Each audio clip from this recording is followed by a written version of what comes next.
Good morning. Good morning. It's coffee time with God. Amen.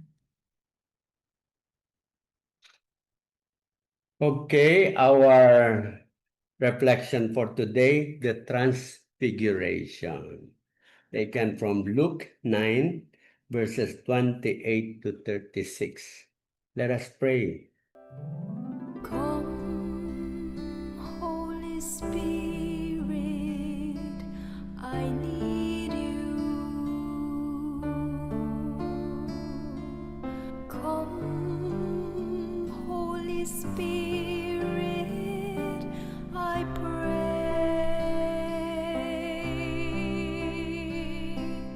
Come with your strength and your power. Come in your own special way.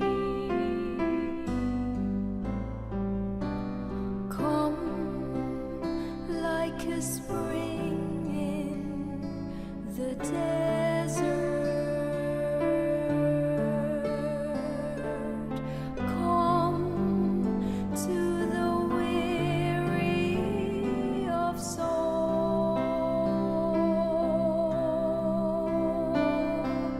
Oh, let your sweet healing power touch me and make me whole. A reading from the Holy Gospel according to Luke. Jesus took Peter, John, and James and went up a mountain to pray. While he was praying, his face changed in appearance, and his clothing became dazzling white. And behold, two men were conversing with him, Moses and Elijah, who appeared in glory and spoke of his exodus that he was going to accomplish in Jerusalem. Peter and his companions had been overcome by sleep, but became fully awake. They saw his glory and the two men standing with him. As they were about to part from him, Peter said to Jesus, "Master, it's good for us to be here. Let us make 3 tents, one for you, one for Moses, and one for Elijah." And he did not know what he was saying. While he was still speaking, a cloud came and cast a shadow over them, and they became frightened when they entered the cloud.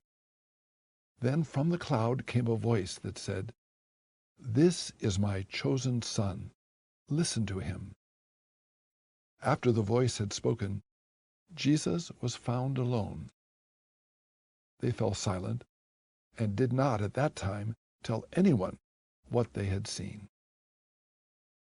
The Gospel of the Lord. Dito na, he did not know what he was saying. Mhm. Yan yung reaction ng author dito, no? Si Moses. Kasi ano ba yung sinabi ni Moses? Sabi ni Moses, di ba, Master, it is good that we are here. Let us make 3 tents, one for you, one for Moses, and one for Elijah. So yung sinabi niyang yun yung napili ko na he did not know what he was saying. Kasi ako rin, nag-iisip ako, no? Bakit kaya sinabi na he did not know what he was saying? Witness siya doon eh. Na-witness niya yon, no? Na nandun sila. Pagkatapos ang tingin ko lang dito, kung bakit nasabi ng author yon, kasi sinabi niya 1/10 for Moses, 1/10 for Elijah, and 1/10 for Jesus. Parang pantay-pantay, no? Parang ang tingin niya 3 yung Diyos eh. Ewan ko lang talagang hindi ko alam kung ano yung message ni God. Ito lang yung pagkabasa ko dito. So yun yung parang na pagkaintindi ko. Kaya sinabi niyang, I did not know what you were saying. He did not know what he was saying. Ngayon, pero ang positive naman doon, no? Sa excitement niya, talagang pursigido sila na let's build a tent. Parang temple yun pag sinabing tent. Hindi ganun kadali magawa ng temple nun. Pero coming from your follower, na sabihin na I will build a tent for you, talagang bilib na bilib siya sa iyo. Na talagang nagtitiwala siya na parang dalagan ka namin ng parang statwa dyan. Anong tawag nito, di ba? Ganon. So, yun naman yung positive doon. Amen. Yan lang. Yeah. Po, alam mo yung tama yung sinabi mo, hindi niya alam. Kasi si Peter parang very impulsive. Kung ano yung una niya marinig, yun yung kanyang sinasabi. Tama. Natutuwa siya actually, parang it is an expression of, wow, ang saya nito. Parang yung propeta at saka yung si Moses, yung si Elijah is the prophet, di ba? Si Moses, siya yung gumagawa ng mga pinag-uutos sa kanya. Siya yung savior ng Egypt noon. Siya ang ginamit na instrument. So, lumilitaw lang yung karakter ni Peter na very innocent yung kanyang karakter. Kung ano yung nafe-feel niya, yung nakita niya, talagang sinasabi niya agad. And magugulat ka, later on, si Peter pa rin ang pinili ng Diyos na maging yung first pope. Yun talagang sa kanya inihabilin ng church. So, yun ang parang nakita ng Panginoon sa kanya. Very, very innocent. Parang childlike. Yun yung sinasabi. Okay, ako naman, ang nakita ko, ang nagustuhan ko rito yung voice na nagsabi, my chosen son. Ito yung parang pag-introduce kay Jesus at the right moment. Na in-introduce si Jesus together with yun sa Old Testament, yung mga karakter na importante for the fulfillment of Jesus's mission. Si Elijah at si Moses are two important men of God noong time na yon. So, dito, yung pag-introduce sa kanya, very symbolic lahat eh. Yung at the time that Jesus is praying alone in the mountain. Tapos kasama niya yung tatlong loyal disciples niya, apostles, na talagang hinayaan niyang ma-witness yung ganong klaseng pag-introduce sa ating Panginoon. Spectacular talaga yung parang nakita nung tatlo na apostoles. Kaya naman talagang naging faithful, handang mamatay talaga para sa ating Panginoong Jesus. Sinasabi, how Jesus has been introduced by the Father in a spectacular way para talagang yung tatlong magtutuloy. Actually, kasama na iba, no? Pero yung tatlo parang sila ang naging front runner ng ating Panginoong Jesus para magawa yung mission na dapat ipagpatuloy ng kanyang mga apostoles. Yun. Amen. So, yung napili mo dun is yung my chosen one. Mhm. Kaya, nandun yung tatlo na tulong din sa atin na nakita natin kung sino yung chosen one niya sa 12. And then, kung sino din yung mga unang parang best prophets niya, di ba? Si Elijah tsaka si Moses. And of course, si Jesus. At dun din pinakita ni God, no, na nasa heaven, kung sino yung chosen ones, not only the chosen one na susunod sa kanila, kundi the chosen son of God, na si Jesus. Okay, so yung parang message as always, diba? Hindi ko alam kung bakit ito yung mga gospel natin ngayon, no? Leading to ano ba tayo ngayon? So leading kasi to sa Advent, no? So syempre pag mag-Advent, parang inaano talaga yung faith natin dito, parang pinapalakas. So pinapaalala sa atin yung mga miracles na pinakita ni Jesus para magtiwala yung mga leaders niya, yung tatlong si Peter, John, and James. So tulad tayo no, mga leader tayo sa pamilya natin. kaya natin masasabing leader tayo kasi unang-una, syempre, may edad na tayo, pero kung may nakikinig naman dito na mga bata o meron kayong mga kapatid, you will be a leader, no? According to sa ano yung sitwasyon mo ngayon. So, kailangan pag naging ganyan tayo sa pamilya natin, yung faith natin kay God, kailangan makita nila. No? Kasi pag ibaba natin yung faith natin sa ating kapatid, sa ating kaibigan o sa ating sa pamilya, magtutuloy-tuloy ito. Tulad ng disciples, 12 lang sila, pero hanggang tayo, dala-dala natin. Kasi ang lakas ng faith nila, hindi naputol. No? Kahit nga lang isa kaya nga 12, no? 12 lang.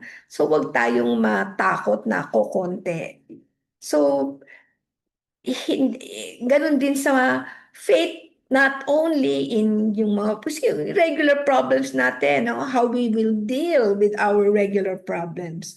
Yung faith natin kay God and trust kay God that He will always look after us and provide for our needs.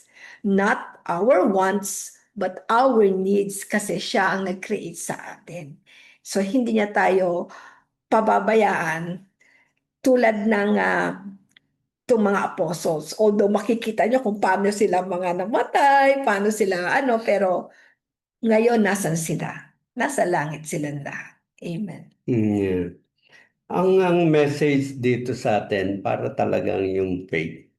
It is how God has introduced unti-unti ang ating Panginoong Jesus. And the final introduction, ito na yun. Nandun yung dalawang faithful leaders na pinili ng Diyos, si Elijah at saka si Moses. Pinaka nanguna doon sa follower ng ating Panginoon, sila ang witness doon. Very clear kila Peter at yung kasama niya, James and John, very clear kung saan sila makikinig.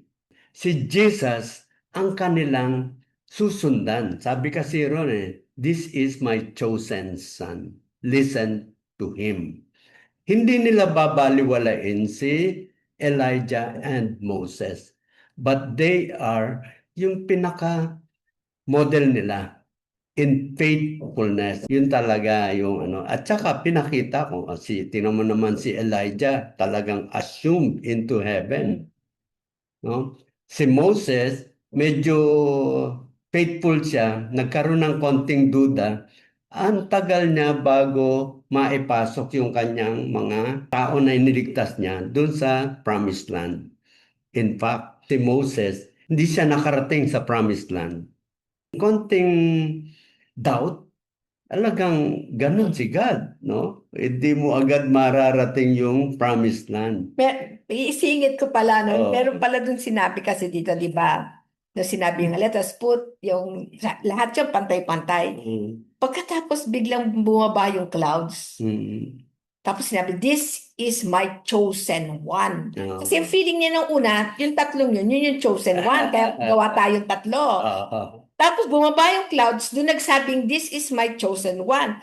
Pagtanggal ng cloud, si Jesus na lang yung nandoon. Sabi niya siguro, lahat yan, okay yan, yung tatlong yan. Pero ito ang ito ang son ko. Ito yung yung savior niyo. Yun. Merong importanteng papel si Elijah at saka si Moses. Kaya nung dumating si Jesus, parang naihanda na lahat. Ready to fulfill his mission. Tapos may kaduktong na sabi, listen to him. Di ba? Ngayon, dating dun sa atin, sa time na natin ngayon, di ba? So, yung tatlo na naging witness, talagang sobrang sobrang tiwala at pananalig kay Jesus. Di ba? Nakapokus na kay Jesus. Pero si Jesus naman, lagi niyang pinapaalala, I did not come to abolish the law. I come to fulfill. So lahat ng ginawa nila, Elijah at si Moses, lahat yun talagang hindi inaalis ni Jesus yun. Ganon ka tindi ang pag-turnover ng ating Diyos from generation to generation hanggang sa atin. So, ba't pa tayo malilito? Kaya nga sabi natin, the Old Testament is just a reference. Kaya parang pinapakita lang yung Old Testament, ito ay ginawa talaga para ihanda ang ating Panginoong Jesus sa kanyang pagliligtas sa atin.